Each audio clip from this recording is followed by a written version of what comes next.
Hi and what's up guys, welcome. This is Liz from Zambia. I'm here with Mr. Peterson Tumsime Odo from Uganda. Yes. Today we are only going to be talking about 5 questions that I want to ask my good friend here. And we are going to be talking about purpose. Okay. Are you ready, sir? Ever ready. Okay. So the first question that I want to ask you concerning purpose is, what makes you feel the most alive and fulfilled even when no one is watching? What makes me? What makes you feel the most fulfilled and alive even when no one is watching? All right. Thank you so very much, Madam Lizzie. It's always a great moment, and I'm always excited when I have a time and the moment, basically when I'm speaking about purpose, because I strongly believe that there are so many right things any person can do, or so many things anyone can do, but then there only lies one right thing that person to do, and that's basically discovering your purpose, live aligned, maximize potential, and die empty. Okay. So when you ask me that question, what really makes me feel alive and fulfilled as a person? That goes back to why I was created, and that's purpose. I strongly believe that no one was created by accident. We are all created. In fact, before even our parents had to meet, God had organized, prepared, and given us potential that is required for us to fulfill our purposes. And as for me, as Peterson, I strongly believe that my calling is about helping people discover their purpose, live aligned, more so according to God's will, maximize that potential, that initial deposit in their lives, and die empty. Okay, that's so amazing. Answering your question, that fulfillment to me comes when I'm speaking to people about how they can discover their purposes, live aligned, maximize potential, and die empty. That's when I'm alive. That's super amazing. Thank you. Yeah. Okay. Second question that I want to ask is, if money was not a problem or it was not a factor, how would you spend your life, or how would you live your life? Thank you. Well, that's another good question, because as far as we are created with the reason of our existence, but now living out that reason, which is our purpose, requires funding in most cases.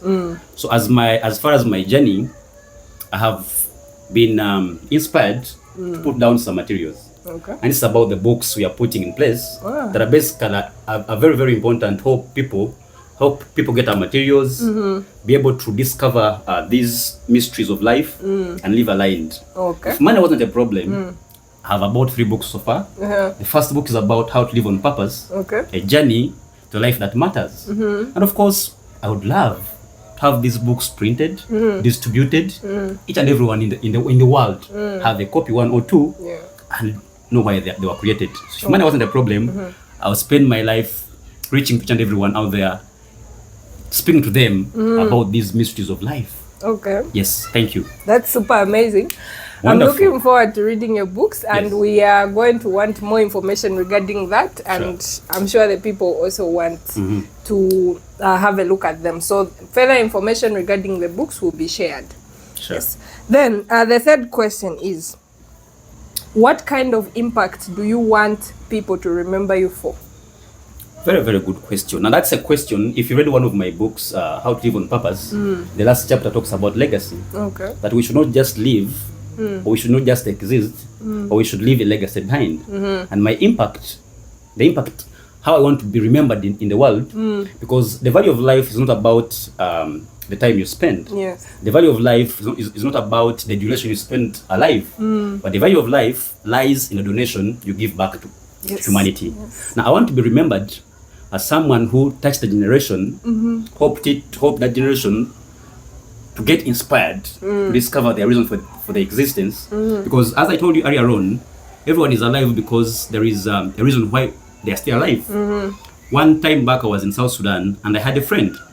And this friend was one of the reasons why I was so challenged to talk about purpose. When I asked him a question, why do you think you're still alive? This guy answered me that, I'm alive because I'm not yet dead. And from that point, I knew that most of us are just existing. Yes. We live every day like chicken, But now, the impact that I want to be remembered for is that in people's lives, when someone remembers about someone, hope to them discover their purposes, discover their potentials, discover their gifts, and more so going ahead of living them out. You know, leaving a mark. That legacy should be in people's lives that at one point they maybe came in contact with me in an event, on a meeting like this. Maybe they got a book, and that book changed their lives forever. Helped them to know why they were alive. Beyond that, they discovered their potentials. Because the good news is that everyone seeing me out there, your life has the potential. Your life already, it has the potential to fulfill that purpose that you're created with. So whatever you're looking for to become the person you already is already within you. Yes. And my responsibility or my assignment is to help you ignite that energy, tap in that deposit. As my mentor says, Myers Munro, I would love to see you die empty. Okay, that's so beautiful. Okay, another question. Yes. What life experience do you feel have shaped you to be the person that you are today? There are so many life experiences, but we can talk about a few. I think this is, as I told you, depending on why I'm alive, okay? Because everything I do or everything I believe everyone should do should be connected and inspired by the real intent for their living. Because if you do anything outside purpose, it will suffocate you. And I think in the second chapter of my book, How to Live on Purpose, it talks about the cost of living a drifting life. That there are so many people who look successful on the outside, but they are empty on the inside. Because purpose is not a luxury. Purpose is oxygen. Without it, you can be breathing, but then you're dying. Now, some of the experiences that have shaped me. Okay, so far I'm learning so much from him. I believe you are also learning. Guys, don't forget to follow his social media handles and also engage. If you have any other questions you'd like him to answer, please put them in the comment section and we'll talk about it in our next episode.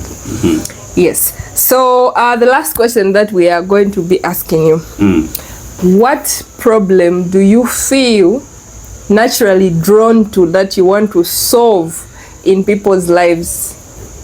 That's a very deep question, and I love it so very much. As I told you, most of my answers will be drawing us back to why we are all alive today. And as I told you, that one of the reasons why I feel, one of the ways when I feel alive is when I have a chance to speak to people about them living aligned and maximize potential that they already have in their lives to become that God created them to become. Now, when you're asking about, I beg your pardon, your question? What do you feel which problem do you feel drawn to solve in people's lives? Good. The biggest problem I have so far seen is that most people out there, they're just existing, they're just alive. Now, my biggest problem that I want to solve in people's lives is, of course, helping them discover that reason why they were created. If you read in Jeremiah, the Bible, I think Jeremiah 5:1, it talks about that this was God telling Jeremiah that I knew you before even you were placed in your mommy's womb. I had ordained you, I had separated you to become that what you're going to become, or what you're supposed to become.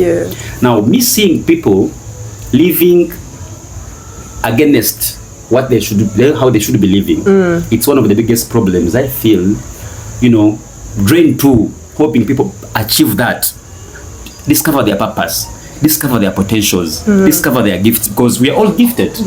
And if you don't serve the world your gift, the world will ignore you. They will even treat you as someone who never existed. So my biggest challenge is seeing people, when I'm traveling sometimes, maybe I'm in a bus or I'm somewhere, when I look at some people sitting there, the question in my mind is, do they know why they're here? Do they even know why they're here? Maybe something in their mind, they think about weekend, think about school fees, parties, but the main reason why they were here is not that. So my goal and my biggest obligation is coming to the end of life when I know that my contribution to people's lives was about helping them discover their purposes, discover their potentials, maximize their gifts, and die empty. Okay, that's super amazing. So guys, I believe we have all had a great time. So this draws us to the end of our talk today. Before we go, let me ask our guest, what last words do you have for someone out there who is looking for their purpose and they feel like they don't know what to do or how they can find out what their purpose is? Thank you. My last words, one is a reminder that I want you to have at the back of your mind that your life already has the potential to fulfill your purpose. There's no anything coming outside of you that's going to help you live that. But secondly, know that your purpose was decided by God, but then it is discovered by you. Yes. So God did his own part of giving me the deposit that you already have. But now it's your responsibility. It's your responsibility and your obligation to discover that which that God placed within you. It goes back to the messages you listen to, people you keep around. I mean, so my call and my communication is to you is that please, from today onwards, find the right people you can relate with that are in line helping you live out and discover your life purposes. As the Bible says, bad company corrupts good morals. Yes. Thank you. Okay. Stay blessed. Thank you guys. We'll see you on our next episode. Bye for now. Please sign out.